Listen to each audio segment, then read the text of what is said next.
नमस्ते प्रणाम। मेरे यूट्यूब चैनल पे आप लोग का स्वागत है। और देखिए हम लोग दोनों लोग मिलकर ना होली गीत सुना रहे हैं। देखिए शिवरात्रि आने वाला है ना, तो सोच रहे हैं होली गीत, बहुत सुंदर होली गीत है।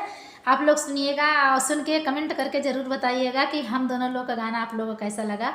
और प्लीज़ अगर गाना अच्छा लगेगा तो चैनल को लाइक सब्सक्राइब शेयर जरूर करें। हम लोग के चैनल से एक बार जरूर जुड़िए आप लोग। हाँ। भोला खोला मंदिरवा खेलब होली, भोला खोला मंदिरवा खेलब होली, भोला खोला मंदिरवा खेलब होली, भोला खोला मंदिरवा खेलब होली। गंगा से खेलब हो चंदा से खेलब, गंगा से खेलब हो चंदा से खेलब, चंदा से खेलब हो चंदा से खेलब।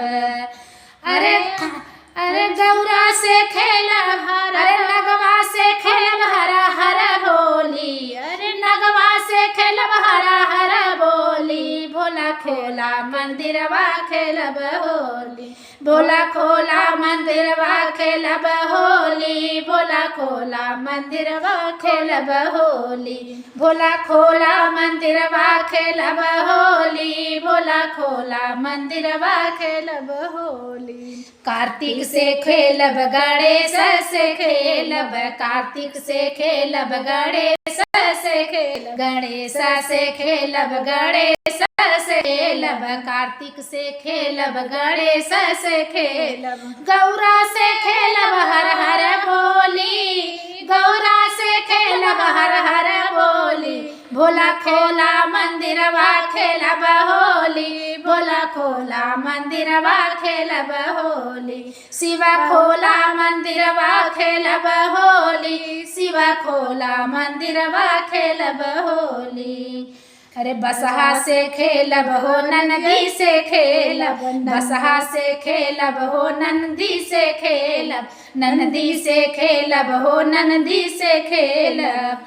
हर हर अरे सपवा से खेलब हर हर बोली, अरे सपवा से खेलब हर हर बोली। शिवा खोला मंदिरवा खेलब होली, भोला खोला मंदिरवा खेलब होली, शिवा खोला मंदिरवा खेलब होली, भोला खोला मंदिरवा खेलब होली।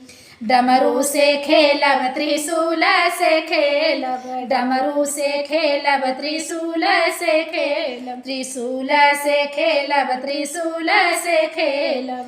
अरे भोला से खेलब, अरे शिव जी से खेलब हर हर बोली, शिव जी से खेलब हर हर बोली।